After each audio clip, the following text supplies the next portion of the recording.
and today I want to share my research topic to all of you, and my topic is the relationship between metal concentration of fishes and human health.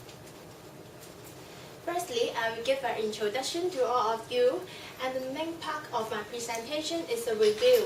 I will review the 5 sources, and I will make some comparisons, and I will point out some strengths and weaknesses of the sources.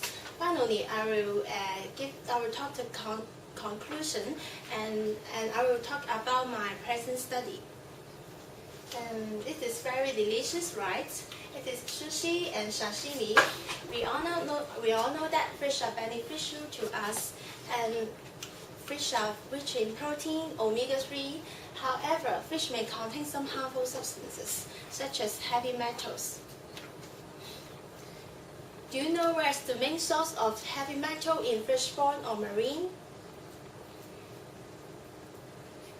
And the answer is industry. And this photo is taken in Taiwan. This phenomenon in Taiwan is because of industrial sewage. The sewage contains heavy metals. In our current knowledge, so far in Hong Kong local market, the mercury level of marine fish are higher than that of freshwater fish. In general, in Asia, the sea area is seriously contaminated by heavy metals. Moreover, for PRD and Southeast Asia, there is a potential health risk for people who have a high consumption rate of fish. Let me turn to the part of review of 5 sources. I've read the 5 sources, and it is the map to show the location of their research area. You can see that 4 of sources are located in Asia, and the other one was in the Africa. Then I will compare in terms of human health risk assessment method. Look at the left-hand side. And the 3 articles have calculated the risk based on the concentration of heavy metals in fish, average weights of fish, and their fish consumption rates. And however, this method is not always accurate. Let's look at the right-hand side.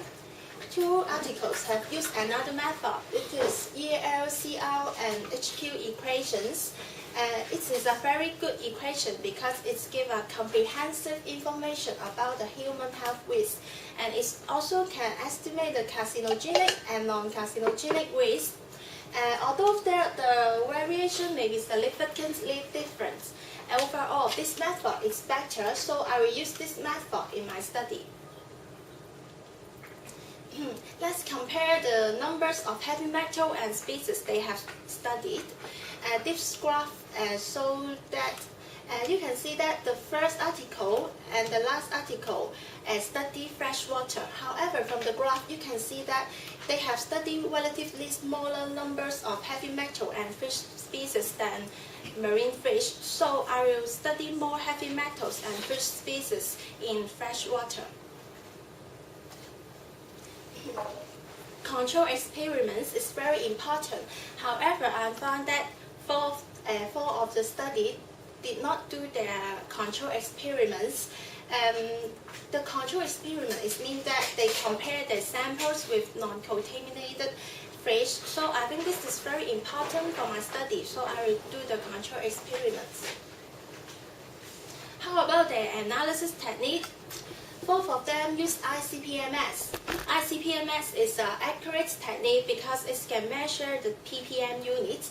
Also, it is an efficient technique because it can deal with large sample size with a relatively short time interval. Finally, it is the most common technique for scientists, so I will also use ICP-MS. And then I will point out some strengths of the article. This article have connected samples from 35 sampling points. However, they have difficulty in assessing their regional differences of contamination because the sample size in each sampling point was small. Also, so the same species could not be connected in all the locations. how did they do to solve the problem? Finally, they divided 25 pounds into 6 areas. I think this method is very useful in my study, so it is very good. Another sources, they have compared the total metal concentration at the different sampling sites by using a metal pollution index.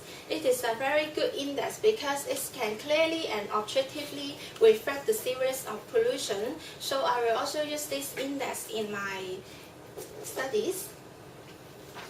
However, I found a weakness in the article.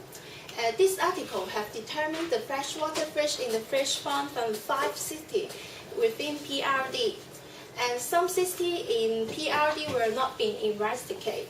For example, Shenzhen. So in conclusion, I would like to say that there were few studies on the assessment in PRD include all cities, and there is lack of study with more freshwater species and heavy metals. So the purpose in doing the present study to determine 20 heavy metals in 50 freshwater species in 11 cities within PRD. Also, I will estimate both the carcinogenic and non-carcinogenic risk for consumption of waste. And this is the references. And that's all of my presentation. Thank you.